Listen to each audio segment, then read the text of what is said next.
Santri rehabilitasi. Perkara tiga golongan dan kaitannya dengan hal perbuatan itu dikaitkan dengan hal kitab sijin dan kitab iliyin, di mana kitab sijin adalah kitab kejelekan, kitabnya orang-orang durhaka, yaitu kitab al-fujjar, orang yang dalam hal dia berkehidupan dia semaunya sendiri. Dia memfajarkan hawa nafsunya, memfajarkan pemikiran sepihak, atau dimaknai orang-orang yang jelas-jelas durhaka kepada hukum yang sudah ditetapkan oleh Allah Subhanahu wa taala. Maka bertempat di sijin. Dan dalam hal kitab tersebut dicatat oleh malaikat atid, dan itu ada pada sisi kiri manusia. Nah, dalam hal pemaknaan sisi kiri, ada pemaknaan yaitu dalam salah satu tiga golongan tersebut, yakni golongan kiri. Jadi golongan kiri ini dia perbuatannya durhaka, dan dia juga sebagai ahlinya neraka, ya, dimaknai juga dia sebagai nanti penerima kitab sijin. Sampai kepada golongan yang berikutnya dimaknai golongan kanan, yaitu dimaknai sebagai kitab kanan, yaitu kitab iliyin, di mana kitab iliyin ditulis oleh malaikat raqib, yakni dimaknai sebagai kitab al-abror, ya, kitabnya orang-orang yang berbuat baik atau dia bijak dalam hal berkehidupan, serta mampu menyikapi segala sesuatunya dengan bijak. Ya, sekalipun harus tidak bijak, kalaupun tidak ngerti ya diem. Ya, berarti diamnya adalah emas, daripada ngomong salah lebih baik diam. Itu merupakan diam suatu yang bijak daripada ngomong ngaco. Nah, dalam hal pemaknaan nanti di akhirat, orang tersebut akan masuk kepada golongan kanan, ya, karena dia dalam hal berkehidupan dia selalu kanan, selalu baik, selalu bijak, dan meninggalkan catatan-catatan yang dicatat oleh malaikat raqib, yaitu tentang hal kebajikan. Nah, dan golongan yang ketiga adalah golongan orang-orang sabikun atau dimaknai golongan orang-orang pendahulu, atau dimaknai bahwa golongan sabikun adalah muqarrabun, bahwa dia adalah pemimpin golongan kanan. Dimaknai di Quran surat Al-Waqiah dari ayat 7 sampai 11. Dikatakan wa kuntum adwajang salasah, dan kamu nanti di akhirat akan dikelompokkan menjadi 3 golongan. Fa ashabul maimanati ma ashabul maimanah. Apabila dimaknai makna arti perkata fa ashabul maimanah, maka golongan kanan. Ma ashabul maimanah,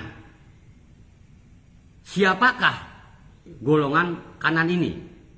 Tapi oleh tafsir secara kalimat diartikan dan golongan kanan, maka mulialah golongan kanan. Nah, ini mengacu kepada pemaknaan Arab bahwa golongan kanan berarti golongan orang yang baik, golongan orang-orang yang mulia. Di ayat yang ke-9, wa ashabul mas'amati ma ashabul mas'amah, yaitu golongan kiri alangkah sengsaranya mereka golongan kiri. Itu secara tafsir kalimat. Kalau secara tafsir perkata dimaknai dan golongan kiri, siapakah golongan kiri?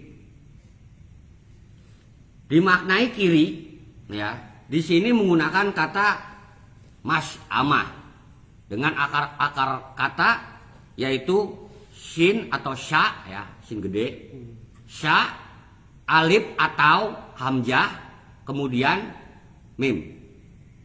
Ya, dari kata Syam. Sedangkan makna kiri secara bahasa Arab, secara kamus itu bisa dimaknai yaitu shimal. Sya, mim, lam. Shimal. Tapi di sini kiri menggunakan kata mas'amah atau sebutlah Syam atau Asim. Bukan hanya sekedar kiri, tapi dia memang perbuatannya ya ngiri. Karena dalam hal pemaknaan Arab, golongan kiri berarti golongan benar, golongan orang-orang yang menentang. Sehingga dimaknai selain dia menentang, selain dia adalah golongan orang yang gak benar, ya perbuatannya pun gak benar, dan dimaknai kiri. Beda dengan istilah di sini, golongan kanan berarti golongan pro, golongan kiri berarti golongan anti, kan begitu. Terhadap pemerintahan misalkan, golongan kanan, golongan kiri anti pemerintahan, tapi dia kan berbuatnya baik, tidak merusak, hanya anti kepada ide-ide pemerintah, kan begitu. Itu dimaknai kiri atau shimal. Tapi ini adalah dimaknai mas'amah. Jadi mereka yang perbuatannya adalah memang mencelakai, merusak. Mereka yang nanti di akhirat akan bernasib sial, ketemu sama yang namanya kemalangan. Golongan yang ketiga yaitu di Al-Waqi'ah ayat 10, was-sabikunas sabikun.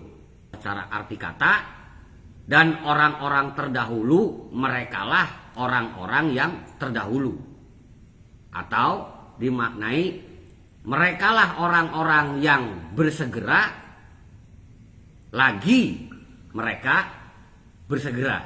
Atau dimaknai merekalah orang yang berlomba-lomba, dan mereka pula lah orang yang bersegera.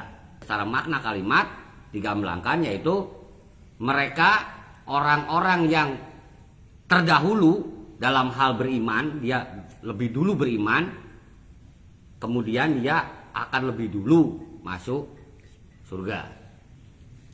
Dalam hal pemaknaan, tiga golongan tersebut, kanan, kiri, dan para pendahulu.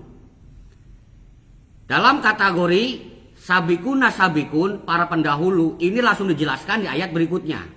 Ulaikal muqarrabun, bahwa mereka adalah golongan muqarrabun, bahwa mereka adalah golongan orang-orang yang didekatkan, yaitu kepada kersa kuasa Allah.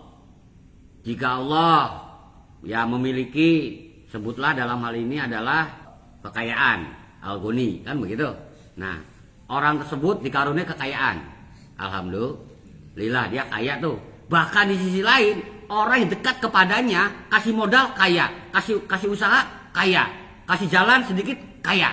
Jadi dia bisa mengkayakan. Jadi al-ghaninya Allah nempel ke dia gitu loh. Nah itu muqarrabun.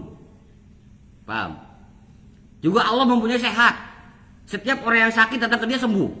Setiap masalah yang datang ke dia beres gitu loh. Nah, berarti doanya dia selalu diijabah, perbuatannya ini selalu dinaungi oleh rahmatnya Allah. Nah itu kategori muqarrabun.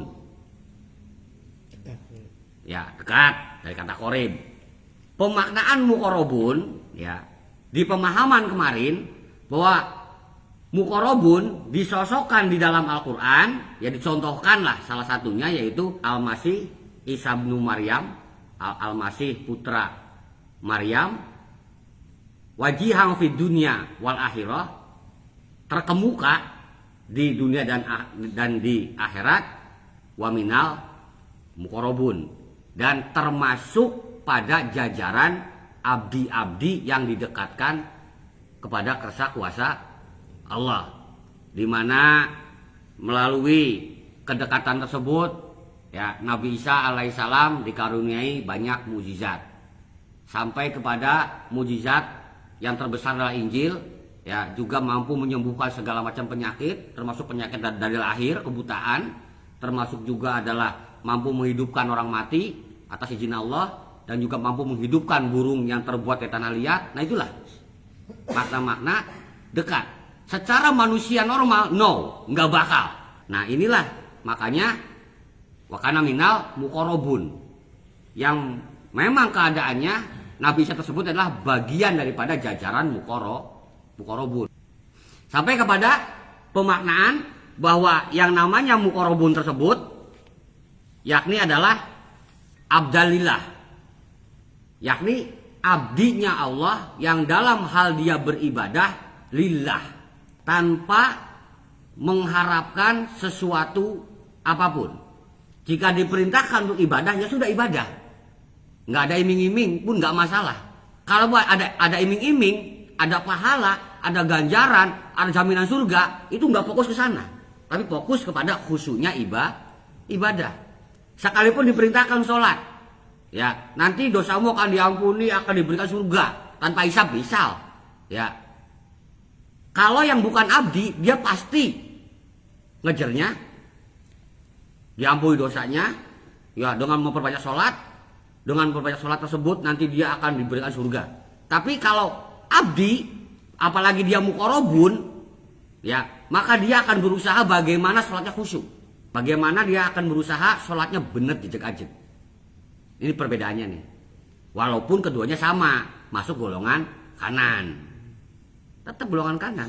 Cuman di antara golongan kanan ada orang-orang yang dia dalam hal berbuat itu dikiti. Pemaknaan sabikun nasabikun dikiti kan mohon.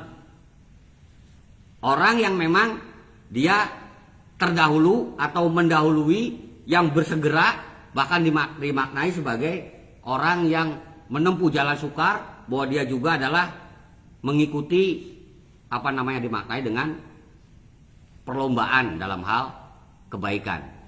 Nah, hal yang pertama tentang hal sabiku, ya, kata orangnya berarti sabikin, bisa dimaknai secara perbuatan sholat, yaitu dalam bentuk masdar mim mengacu kepada masbuk.